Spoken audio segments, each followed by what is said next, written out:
Raman science centre के खास show science on sphere में स्वागत है। आप सभी ने इससे पहले थिएटर में मेरा मूवीज देखी होगी, पर यहाँ की स्क्रीन आपको कुछ डिफरेंस नजर आ रही होगी। जनरली थिएटर की स्क्रीन कैसी रहती है? फ्लैट रहती है और रेक्टेंगुलर शेप की रहती है, पर हमारे इस शो की स्क्रीन कैसी है? स्फेरिकल शेप की है, एक गोलक शेप की है। क्योंकि हम इस शो में क्या करते हैं, हमारे सोलर सिस्टम के बारे में जानते हैं, हमारे सूर्यमाला के बारे में जानते हैं, हमारे सोलर सिस्टम में पाए जाने वाले प्लैनेट्स के बारे में जानते हैं। और हमारे सोलर सिस्टम में जितने भी 8 प्लैनेट पाए जाते हैं इंक्लूडिंग आवर सन, सभी के सभी एक स्फेरिकल शेप मेंटेन करते हैं, एक गोलक का शेप मेंटेन करते हैं। और इसी वजह से हमारे इस शो की स्क्रीन भी एक स्फेरिकल शेप की है। तो देखते हैं सोलर सिस्टम के सबसे बड़े ऑब्जेक्ट को, जो कि एक स्टार है, सन, सूरज। तो सन को हम स्टार कहते हैं, सूरज को हम तारा कहते हैं। क्यों कहते होगे सन को star?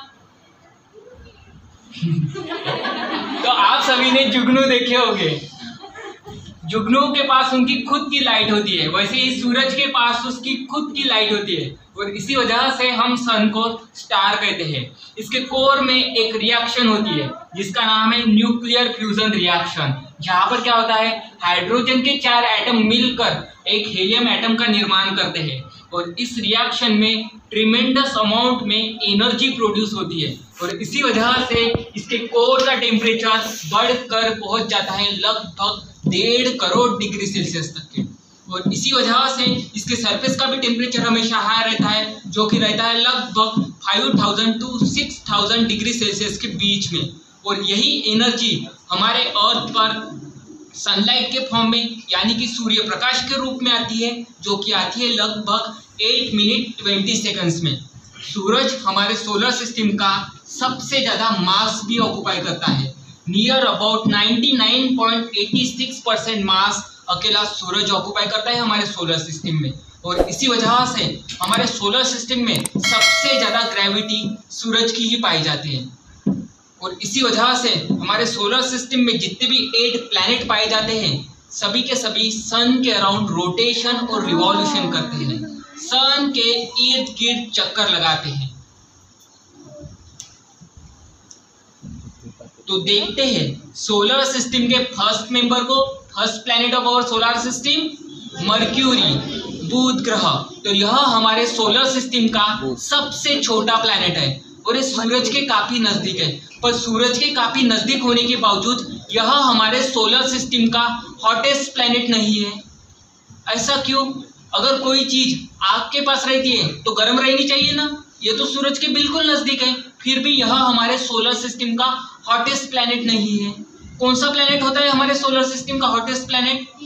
Venus is the hottest planet, but why not mercury? Technically तो मर्क्यूरी ही हॉटेस्ट रहना चाहिए, पर यहाँ पर तो एटमॉस्फेयर ही प्रेजेंट नहीं रहता है। यहाँ पर एटमॉस्फेयर की जो लास्ट लेयर रहती है, एक्सोस्फेयर, वह पाई जाती है, जो कि काफी थीन होती है। और इसी वजह से इस प्लैनेट पर जितनी भी सनराइज इंसिडेंट होती है, उसमें से ज्यादातर सनराइज रिफ्लेक्ट बैक यानी कि परावर्तित हो जाती है। और इसी वजह से जो प्लैनेट है ये अपने डे नाइट टेम्परेचर वेरिएशन के लिए जाना जाता है।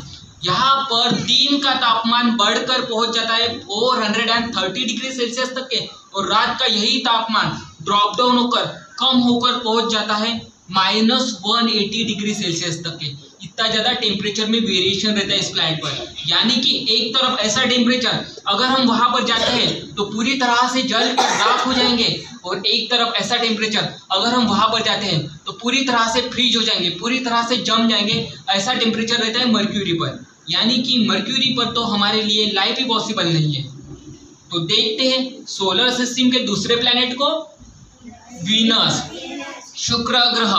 तो यह हमारे सोलर सिस्टम का ब्राइटेस्ट प्लैनेट यानी कि सबसे तेजस्वी ग्रह भी है।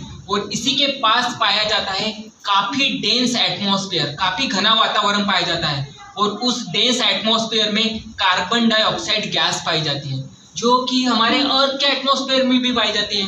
पर हमारे अर्थ के एटमॉस्फेयर में carbon dioxide gas less than 1% में पाई जाती है, नियर अबाउट 0.03% में।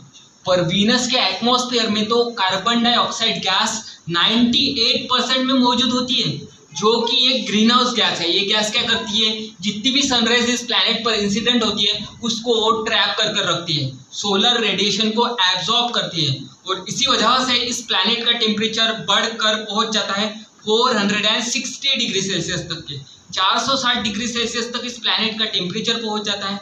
और इसी वजह से इस प्लैनेट को हमारी सोलर सिस्टम का हॉटेस्ट प्लैनेट यानी कि सबसे ज़्यादा गर्म रहने वाला ग्रह भी कहा जाता है। आप सभी को यहाँ पर कुछ व्हाइट पैचेस नजर आ रहे होंगे, कुछ सफेद धब्बे दिखाई दे रहे होंगे। ये वीनस पर पाए जाने वाले क्लाउड्स है, वीनस पर पाए जाने वाले बादल है, जो कि सल्फर डाइऑक्साइड से बने हुए रहते हैं। और जैसे हमारे धरती पर बारिश के रूप में पानी बरसता है, यहाँ पर कॉन्सेंट्रेटेड सल्फ्यूरिक एसिड यानी कि तेजाब की बारिश होती है। एसिड रेन होता है वीनस पर। एसिड क्या करता है, पूरा को पूरा जला देता है, यानी कि वीनस पर भी हमारे लिए लाइफ पॉसिबल नहीं है। और अभी हमने दो प्लैनेट देखे, मर्क्यूरी और वीनस, इन दोनों के पास एक भी नेचुरल सैटेलाइट यानी कि एक भी चांद भी नहीं पाया जाता है। तो देखते हैं सोलर सिस्टम के तीसरे प्लैनेट को, जिसके पास एक चांद पाया जाता है, और पृथ्वी, जिसे हम ब्लू मार्बल या ब्लू प्लैनेट के नाम से भी जानते हैं। पृथ्वी को हम नील ग्रह भी कहते हैं, क्योंकि अगर हम पृथ्वी को स्पेस से देखते हैं तो यह हमें ब्लू कलर की नजर आती है, क्योंकि यहाँ पर 71% में वाटर मौजूद है और 29% में लैंड जमीन मौजूद है, जो कि 7 कॉन्टिनेंट्स यानी कि 7 खंडों में विभाजित होती है। तो देखते हैं उन्हीं कॉन्टिनेंट्स को वन बाय वन। तो सबसे बड़ा कॉन्टिनेंट जहां पर हमारा इंडिया भी पाया जाता है, एशिया कॉन्टिनेंट। दूसरा है अफ्रीका, तो यहाँ पर वर्ल्ड का सबसे बड़ा डेजर्ट सहारा डेजर्ट भी पाया जाता है। उसके बाद यूरोप, साउथ अमेरिका।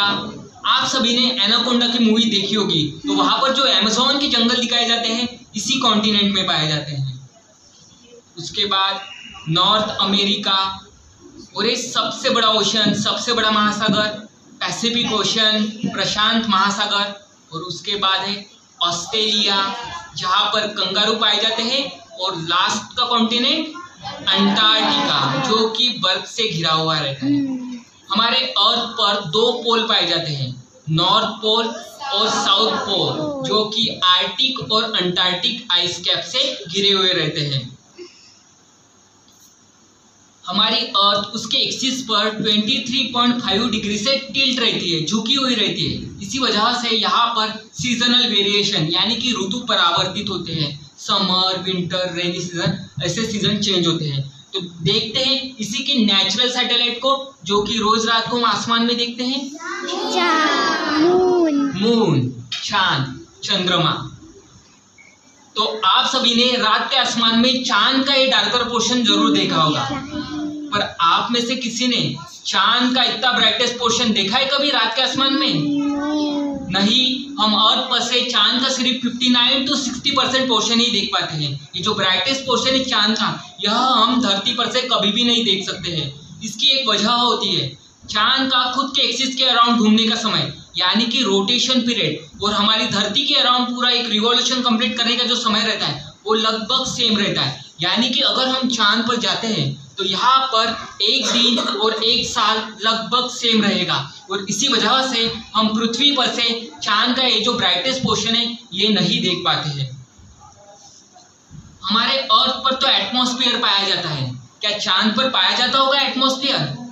चांद पर तो एटमॉस्फेयर ही प्रेजेंट नहीं रहता है, और इसी वजह से ऐसा कहा जाता है कि चांद पर जिन्होंने पहला कदम रखा था, जो थे नील आर्मस्ट्रॉन्ग, तो उनके कदमों के निशान आज भी चांद पर मौजूद है, ऐसा कहा जाता है। तो देखते हैं सोलर सिस्टम के चौथे प्लैनेट को, जिसे हम रेड प्लैनेट यानी कि लाल ग्रह के नाम से भी जानते हैं, मार्स, मंगल ग्रह। तो यह हमें रेडिश ब्राउन कलर का नजर आता है, इसीलिए इसे हम रेड प्लैनेट कहते हैं। पर क्यों दिखता होगा हमें मार्स लाल? आप सभी ने लोहे को जंग चढ़ते हुए देखा होगा, रेडिश ब्राउन कलर का रहता है, और इसके मिट्टी में भी आयरन ऑक्साइड यानी कि लोहे की जंग पाई जाती है, और इसी वजह से इसे रेड प्लैनेट भी कहा जाता है। और आप सभी ने सुना होगा कि मार्स पर पानी मिलाए करके, तो जैसे हमारे अर्थ पर 2 पोल्स पाए जाते हैं, यहाँ पर भी 2 पोल्स पाए जाते हैं, नॉर्थ पोल और साउथ पोल, जो कि ड्राई आइस की आइस कैप से घिरे हुए रहते हैं। और ड्राई आइस का कंपोजिशन होता है सॉलिड कार्बन डाइऑक्साइड, और इसी के नीचे पाया जाता है सलाइन वाटर यानी कि खारा पानी। और जैसे हमारे अर्थ के ऊपर का सबसे बड़ा माउंटेन है माउंट एवरेस्ट, वैसे ही यहाँ पर पाया जाता है हमारे सोलर सिस्टम का सबसे बड़ा माउंटेन ओलंपस मॉन्स, जो कि हमारे धरती पर पाए जाने वाले माउंटेन से भी 2 से 3 गुना ज़्यादा बड़ा होता है, जो कि एक्चुअल में एक इनएक्टिव वोल्केनो है। हमारे अर्थ के पास तो एक ही चांद पाया जाता है, मार्स के पास 2 चांद पाए जाते हैं, जिसमें से एक होता है फोबोस और दूसरा होता है डीमोस। तो अभी हमने मार्स तक जितने भी 4 प्लैनेट देखे, ये सभी इनर प्लैनेट की कैटेगरी में आते हैं। इनको हम टेरेस्ट्रियल प्लैनेट भी कहते हैं, क्योंकि इनकी जो सरफेस होती है वो सॉलिड सरफेस होती है ये या रॉकी सरफेस होती है।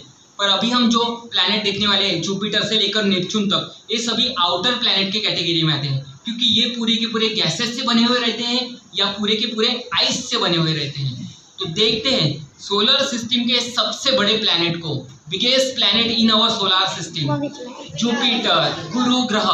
तो यहाँ का एटमॉस्फेयर आपको कुछ अलग नजर आ रहा होगा, काफी वॉयलेंट दिखाई दे रहा होगा, क्योंकि ये पूरा का पूरा गैसेस से बना हुआ रहता है, हाइड्रोजन हीलियम जैसे गैसेस से बना हुआ रहता है। और जैसे हमारे धरती पर एक दिन 24 आवर्स में कंप्लीट होता है, यानी कि हमारी धरती खुद के अराउंड पूरा एक चक्कर कंप्लीट करने के लिए 24 आवर्स लगाती है। ये जो जुपिटर है ये अपने एक्सिस पर इतना फास्टली रोटेट करता है कि ये लगभग 9 आवर 56 मिनट में ही अपना एक पूरा रोटेशन कंप्लीट करता है। यानी कि अगर हम जुपिटर पर जाते हैं, जो कि पॉसिबल तो नहीं है, पर समझो अगर हम इस प्लैनेट पर जाते हैं तो यहाँ पर एक दिन सिर्फ 9 घंटे 56 मिनट में ही कंप्लीट हो जाएगा।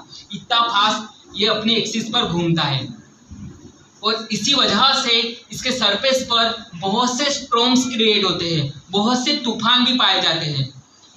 आप सभी के स्क्रीन के सामने एक सर्कुलर पोर्शन आया है, ये यहाँ पर पाए जाने वाला जाना माना तूफान है, जिसका नाम है द ग्रेट रेड स्पॉट, जो कि एक्चुअल में इतना बड़ा होता है कि वहां पर हमारे अर्थ जैसे 2 से 3 प्लैनेट समा सकते हैं, इतना बड़ा होता है वो तूफान। तो आप में से कोई गेस कर पाएगा क्या, पूरे के पूरे जुपिटर में हमारे अर्थ जैसे कितने प्लैनेट समा सकते होंगे?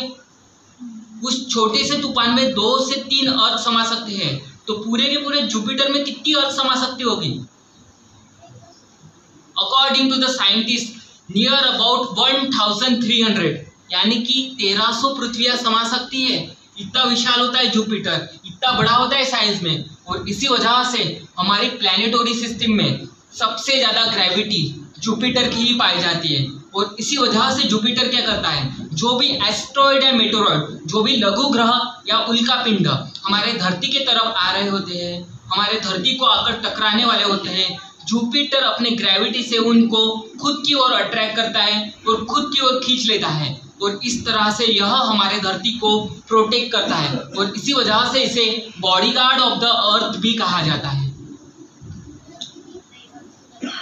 जुपिटर के पास टोटल 95 नेचुरल सैटेलाइट भी पाए जाते हैं, और जिसमें से जो 4 चांद होते हैं वो साइज में बड़े होते हैं। और उनकी खोज की थी गैलीलियो गैलीली ने, इसलिए उनको गैलीलियन मून्स भी कहा जाता है। तो देखते हैं उन्हीं गैलीलियन मून्स को।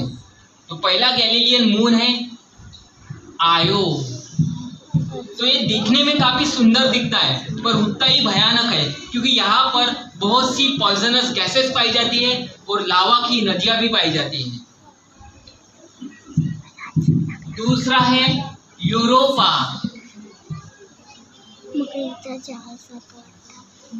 तीसरा गैनमीड, यह जुपिटर का सबसे बड़ा चांद है। हमने इससे पहले एक प्लैनेट देखा मर्क्यूरी, उससे भी ये 10% ज्यादा बड़ा होता है। और चौथा होता है कैलिस्टो। तो देखते हैं सोलर सिस्टम के नेक्स्ट प्लैनेट को, सैटर्न, शनि ग्रह को।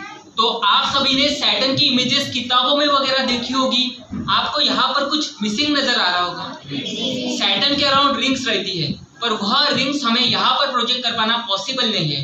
तो आप कल्पना करिए कि इसके अराउंड रिंग्स है, तो देखते हैं कि वो रिंग्स कैसे फॉर्म हुई। सैटर्न का एक नेचुरल सैटेलाइट यानी कि एक चांद इसके एटमॉस्फेयर में आकर क्या हो गया, बस्ट हो गया, फूट गया।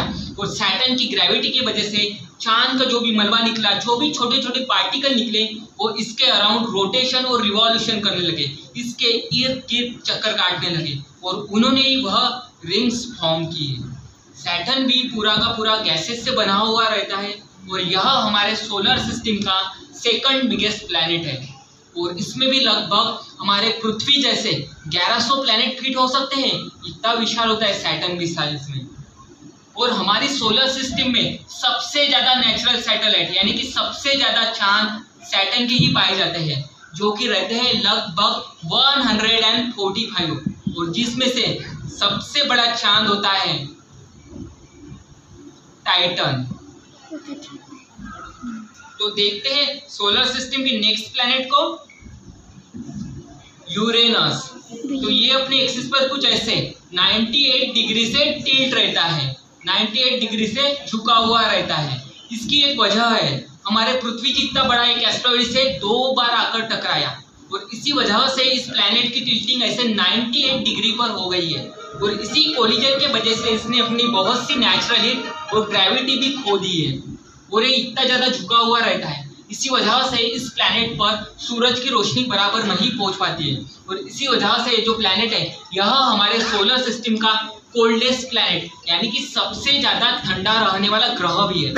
और जब ये अपने एक्सिस पर घूमता है तो ऐसे लगता है कि कोई पहिया अपने एक्सिस पर घूम रहा है और इसी वजह से इसे रोलिंग प्लैनेट के नाम से भी जाना जाता है।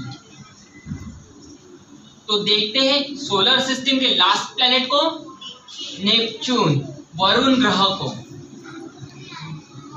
तो इसे हमारे सोलर सिस्टम का रिचेस्ट प्लैनेट यानी कि सबसे अमीर ग्रह भी कहा जाता है। क्यों कहते हो कि नेपच्यून को रिचेस्ट प्लैनेट, अमीर ग्रह? हम अमीर किसे कहते हैं? जिनके पास बहुत सा पैसा रहता है। तो क्या नेपच्यून के पास होगा बहुत सा पैसा? इसके पास पैसे तो नहीं है, पर इसके पास डायमंड्स है। इस प्लैनेट पर डायमंड्स की बारिश यानी कि हीरो की बरसात होती है। पर इस प्लैनेट का बैड लक तो देखिए कि वो डायमंड्स कलेक्ट करने के लिए वहां पर कोई भी नहीं है। तो आप में से कोई जाना चाहेगा फ्यूचर में नेपच्यून पर डायमंड्स कलेक्ट करने के लिए? कौन कौन जाना चाहेगा? But what about our life? अगर हम उस प्लैनेट पर जाते हैं तो क्या सरवाइव कर सकते हैं क्या?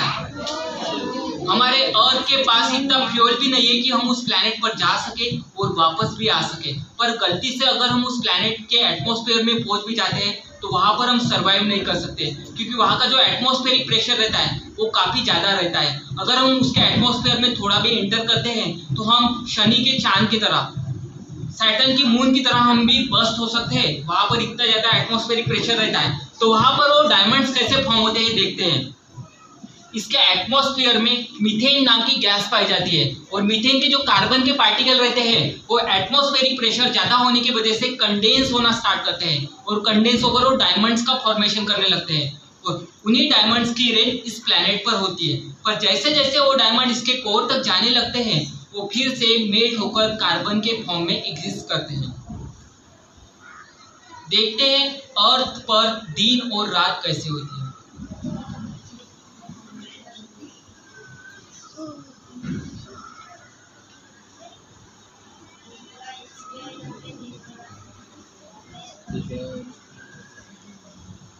आप सभी ने रोड के ऊपर का ट्रैफिक जरूर देखा होगा।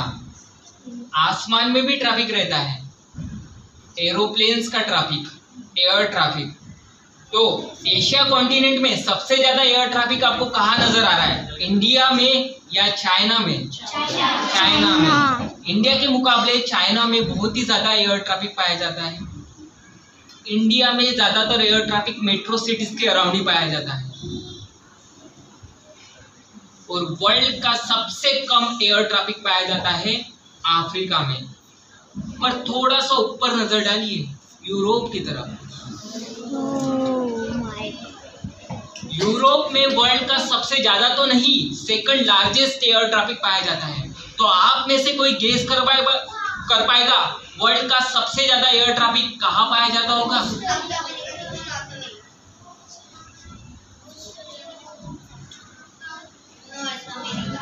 North America, United state. देखिए वहां पर उन एरोप्लेन्स ने पूरा मकड़ी के जाले की तरह स्ट्रक्चर बना लिया है, और जैसे जैसे दिन बढ़ता जाता है एयर ट्रैफिक भी बढ़ती जाती है, और जैसे जैसे रात होती है एयर ट्रैफिक भी क्या होती जाती है, कम होती जाती है। और इसी के साथ हमारा ये show science on A sphere यहीं पर समाप्त होता है।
है।